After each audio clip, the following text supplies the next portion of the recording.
The Rainy Street District is just one of many locations where hundreds of people will pack into Austin, maybe thousands, for South by Southwest. That's right. The 9-day festival kicks off tomorrow with the interactive and film portions of the event. And then organizers are still setting up stages downtown for the live music portion, which gets underway next Tuesday. Travis County EMS crews are also busy planning and preparing for the big shows and the large crowds. Alicia Enns wants to show us some of the equipment that they'll have on hand to help everything run smoothly. Good morning. Good morning, Brian and Sally. You know, crews have been very busy, not just for weeks, even months.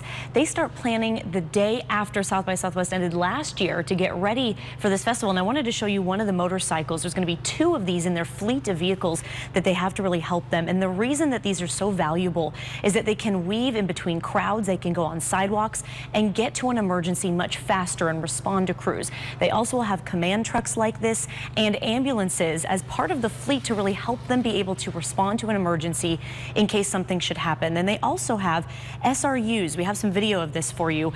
Those are small vehicles that can actually transport a patient on a stretcher, and they too can weave through the crowds and traffic much easier, and then they can get someone to an ambulance nearby. It really just makes access easier.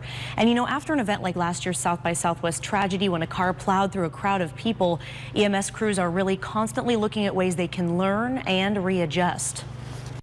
We still reevaluate, see what are the things that we can do better, what are some of the things that we hit right on the mark that we want to be able to repeat. So it's a constant reevaluation. Now, crews do have some tips for you before you head out to the festival, some important things that you should know. Always keep a charged phone with you in case you do need to call for an emergency. Bring plenty of water, and most importantly, take a look at your surroundings. Remember where you are. If you need to look up at a street sign to know where you are, in case there is an emergency, you can call them, let them know where you are, and they can get there as soon as possible. Some very sound words of advice this morning. Sally and Brian, I'll send it back to you. It can be a long day out at the festival. Okay, thanks, Alicia.